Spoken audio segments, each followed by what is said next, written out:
नमस्कार साथियों, मैं रसल रघुवंशी स्वागत करता हूं आप सभी का आज रविवार की इस चर्चा में। आज का हमारा विषय है सम्राट बुद्ध एक प्रसंग। जब हम बात करते हैं सम्राट बुद्ध की तो शायद यह शब्द आपने पहली बार सुना होगा। हम साधारणतः अपने जीवन में महात्मा बुद्ध, गौतम बुद्ध या सिद्धार्थ से उन्हें संबोधित करते हैं, लेकिन आज मैं उन्हें सम्राट बुद्ध इसलिए कह रहा हूं क्योंकि उनके जीवन से जुड़ा हुआ जो प्रसंग मैं आपके सामने रखने जा रहा हूं वह उन्हें इस प्रकार से एक सम्राट के रूप में घोषित करता है, एक सम्राट के रूप में स्थापित करता है, जिनके बल पर, जिनके अनुसरण से आप इस धरती को, इस वसुंधरा के रीति रिवाज और उन ईर्ष्याओं को समाप्त कर सकते हैं जिनकी वजह से पूरे संसार में विभिन्न प्रकार की अशांतियाँ, मानववध और विभिन्न प्रकार के युद्ध चल रहे हैं। प्रसंग की शुरुआत करता हूँ। बात है एक नदी के किनारे एक ज्योतिषी जा रहा था। जब वह नदी के किनारे टहल रहा था तो उसने देखा कि नदी के किनारे पर बालू की रेत में एक अविश्वसनीय, एक अद्भुत पद चिन्ह पड़े हुए हैं। उस ज्योतिषी ने जब उसका अध्ययन किया उन पद चिन्हों का तो उसे अपने ज्योतिष ज्ञान से यह प्राप्त हुआ कि यह किसी सम्राट, किसी महा व्यक्ति, किसी ऐसे व्यक्ति के पद चिन्ह हैं जिसकी पूरी धरती पर सत्ता है या जिसका पूरी धरती पर एक गहरा प्रभाव है। वह पद चिन्हों के पीछे चलते चलते एक बरगद के वृक्ष के नीचे पहुंचा। वहां देखा एक साधारण सा योगी, सामान्य वेशभूषा, निर्जन सा शरीर, हाड़ मांस का बचा हुआ योग साधना में लीन है। जब उसे लगा तो उसे अपने ज्योतिष ज्ञान पर शंका प्रारंभ हुई। उसे लगा कि मेरा ज्योतिष ज्ञान इस व्यक्ति को तो सम्राट या महाराजा नहीं मान सकता, कहीं न कहीं मेरे ज्योतिष में समस्या है, या फिर मैंने इन पर चिन्हों को ठीक से अध्ययन नहीं कर सका। कुछ देर इंतजार करने के बाद जब महात्मा बुद्ध अपने ध्यान से बाहर आते हैं तो वह सहृदयता के साथ, विनम्रता के साथ भगवान बुद्ध से प्रश्न करता है, आप कौन हैं? महात्मा बुद्ध जवाब देते हैं, मैं क्या हूँ उसी की तलाश में मैं अभी अपने आप को खोज रहा हूँ। मैं खोज रहा हूँ खुद को कि आखिर मैं हूँ क्या, आखिर इस संसार में मेरा अस्तित्व क्या है, आखिर इस संसार में मेरा वजूद क्या है। इन प्रश्नों के सवालों के लेकर के मैं पिछले लगभग 5 वर्षों से भटक रहा हूँ, लेकिन इन प्रश्नों का उत्तर मुझे अभी तक प्राप्त नहीं हो सका है। ज्योतिषी स्तब्ध रह गया। उसने कहा, आप सम्राट हैं, आप एक बड़े राज्य के राजा हैं? तो जवाब देते हैं महात्मा बुद्ध, ऐसी कोई बात नहीं है। मैं तो एक साधारण सा एक ऐसा व्यक्ति हूँ जिसके जीवन में क्या चल रहा है, किस प्रकार की घटनाएं चल रही हैं, उसे खुद अंदाज़ा नहीं हो पा रहा है। तो सम्राट तो संसार पर अधिकार व्यक्त करने के लिए अपना साम्राज्य विस्तार करता है, और मेरा तो खुद पर ही कोई अधिकार नहीं है। मेरा तो खुद से ही खुद पर कोई अधिकार नहीं है। मेरा तो खुद से ही खुद से कोई वास्ता नहीं जुड़ पा रहा है, और उसी रास्ते को तोड़ने के लिए, उसी वास्ते को जोड़ने के लिए मैं सतत प्रयत्नशील हूँ।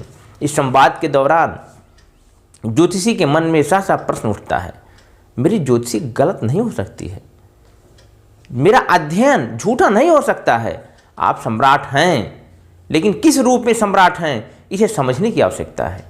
ज़रूरत है कि आप ये खुद को समझ लेते हैं, खुद पर अपना अधिकार दर्ज कर लेते हैं, खुद पर अपनी सत्ता स्थापित कर लेते हैं, तो निश्चित रूप से आप एक सम्राट हैं।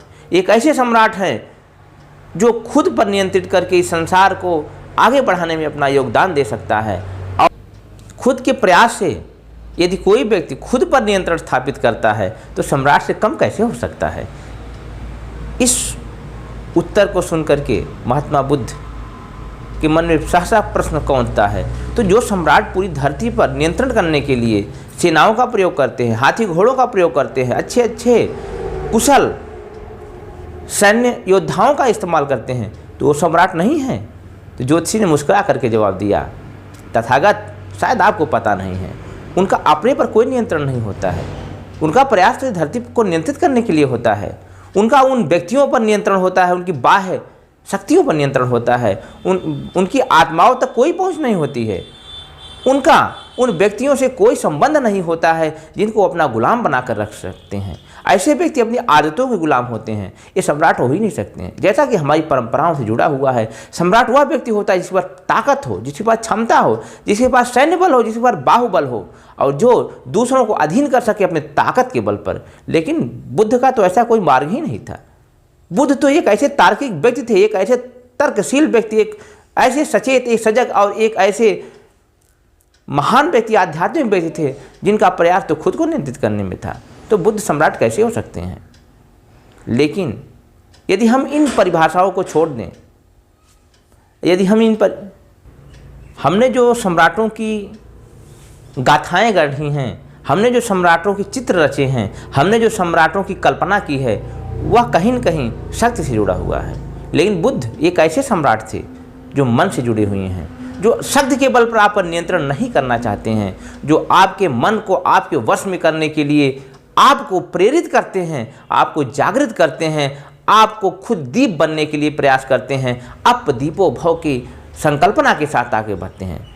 महात्मा बुद्ध कहते हैं कि तुम मुझ पर विश्वास मत करो, जरूरत नहीं कि तुम मुझ पर विश्वास करो, मेरी बातों पे तुम चलो, तुम खुद अपने रास्ते तय करो। समस्या यहीं से होती है।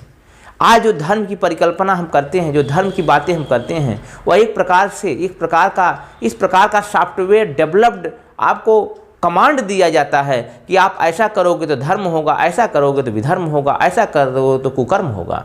लेकिन क्या एक व्यक्ति के जीवन के अनुभव उसके लिए धर्म हो सकते हैं, लेकिन क्या पूरी समष्टि के लिए, पूरी मानवता के लिए वह धर्म हो सकते हैं? और धर्म कभी यदि आपको बंधन में बांधता है, आपको एक रास्ते पर चलने के लिए प्रेरित करता है, एक रास्ते पर चलने के लिए दबाव बनाता है, तो धर्म कैसे हो सकता है?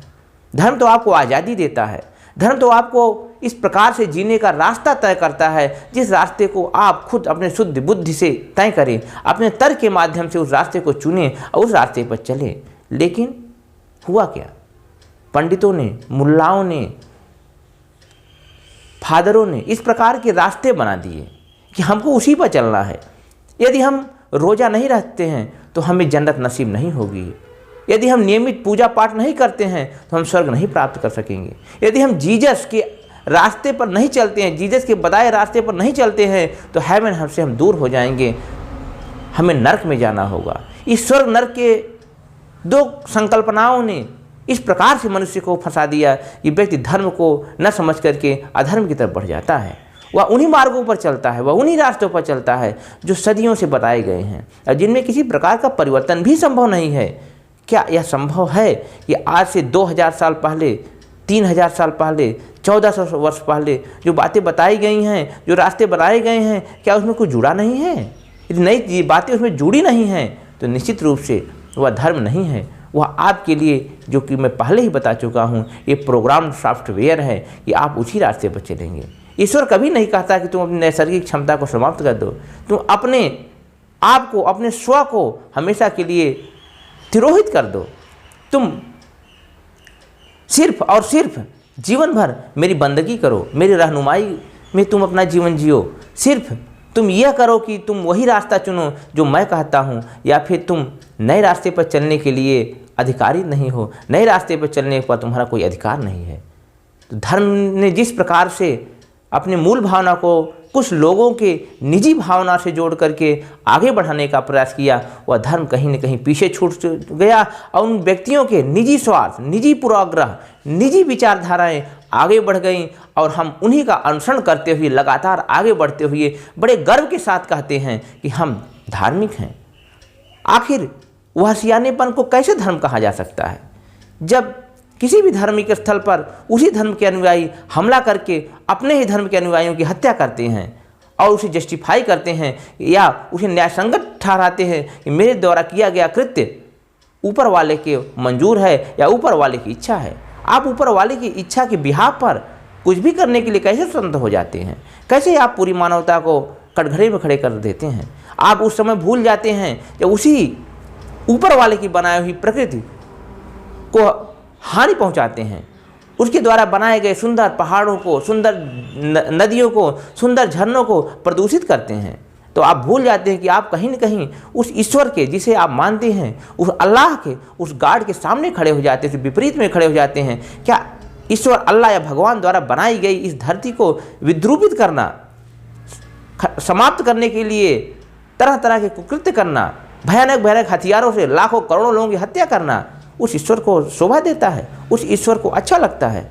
यदि उसे अच्छा नहीं लगता है तो आपको उन रास्तों पर चलना होगा जो कहीं न कहीं आपको स्वर से जोड़ता हो, आपको खुद से खुद की पहचान की तरफ ले जाता हो, आपको उन रास्तों पर चलने के लिए प्रेरित करता हो जो कहीं न कहीं आध्यात्मिक भी है, वैज्ञानिक भी हैं और नैतिक भी हैं और आपके द्वारा स्वतः सृजित है। आज हमारे पास समय नहीं है। सबसे बड़ी बात समस्या यह है कि हम उन्हीं रास्तों पर चल पड़ते हैं जिन रास्तों पर लोगों ने अपने हितों के लिए या खुद को आगे रख करके विचारधारा को पीछे रखने के लिए प्रेरित किया है और हम प्रश्नों की तरफ नहीं बढ़ते हैं।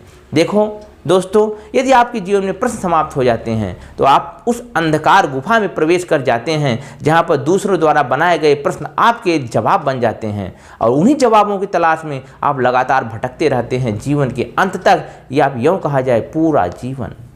तो यदि आप जीवित रहना चाहते हैं, खुद को आध्यात्मिक, धार्मिक और एक इंसान समझते हैं, तो अपने प्रश्नों के जवाब खुद तलाशने का प्रयास करिए। आप उन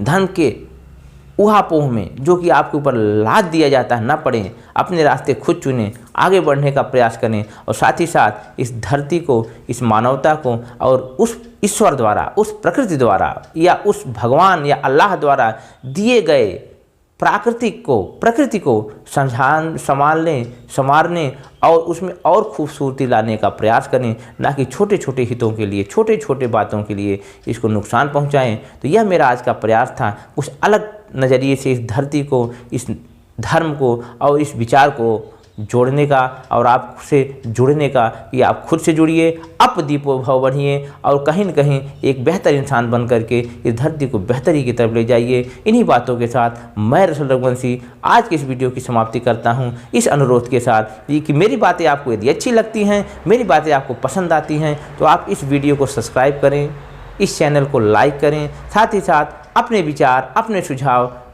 कमेंट के माध्यम से मुझ तक प्रेषित करने का प्रयास करें। तो मिलते हैं फिर अगले वीडियो में। तब तक आप लोग प्रसन्न रहें, शांत रहें, सुखमय रहें और साथ ही साथ चिंतन, मनन, अध्ययन करते रहें। नमस्कार साथी।